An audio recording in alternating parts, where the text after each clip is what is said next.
शेतकरी मित्रांनो, एप्रिल महिना संपलाय. बऱ्याचशा व्यावसायिक केशर आंबा बागायतदारांची बाग आता तयार झालेली आहे. मला शेतकऱ्यांचे खूप सारे प्रश्न येतात की आंबा तयार झालाय कसं ओळखावं. तर म्हटलं सर्वांना वैयक्तिक उत्तरं देणं शक्य नाही, तर मी एक व्हिडिओ बनवतोय.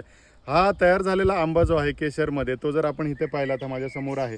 तर ह्या आंब्यावरती हे पिवळसर ठिपके जे आहेत ते असे उठून दिसलेले दिसतात. एकदम असे पिवळसर ठिपके दिसतात आपल्याला, आंब्यावरती उठून दिसत आहेत. त्याचबरोबर आंब्याच्या देठाच्या बाजूचा जो भाग आहे तो हा भाग आत गेलेला दिसतो आणि हे फळाचे जे खांदे आहेत, शोल्डर्स आहेत, ते वरती आलेले दिसतात. फळ पूर्ण असं भरल्यासारखं दिसतं. त्याचबरोबर खालील जे टोक आहे फळाचं ते पण आत जातं आणि त्याच्या बाजूचा भाग हा वरती येतो. असा जर आंबा आपला असेल तर आपण हा तयार झाला असं म्हणावं. बऱ्याच वेळेला शेतकरी म्हणतात की आंबा पिवळा झाला किंवा लालसर झाला म्हणजे तो तयार झाला. तर मित्रांनो, तसं नाही. जे आंबे आपले उन्हाकडे आहेत किंवा उन्हाला एक्सपोज झालेले आहेत त्या आंब्यावरती लवकर पिवळपणा येतो किंवा लालसर छटा येते. तर लालसर छटा म्हणजे आंबा तयार झाला असं नाही. आपण हे आंब्याचे शोल्डर्स म्हणजे खांदे हे देठापासून वरती आलेत का आणि देठाजवळ खड्डा पडलाय का, त्याचप्रमाणे आंब्याचं जे खालचं टोक आहे ते आतमध्ये जाऊन बाजूचा भाग वरती आलाय का आणि आंबा असा फुगलाय पूर्णपणे असं वाटत असेल तर आंबा तयार झाला असं समजावं.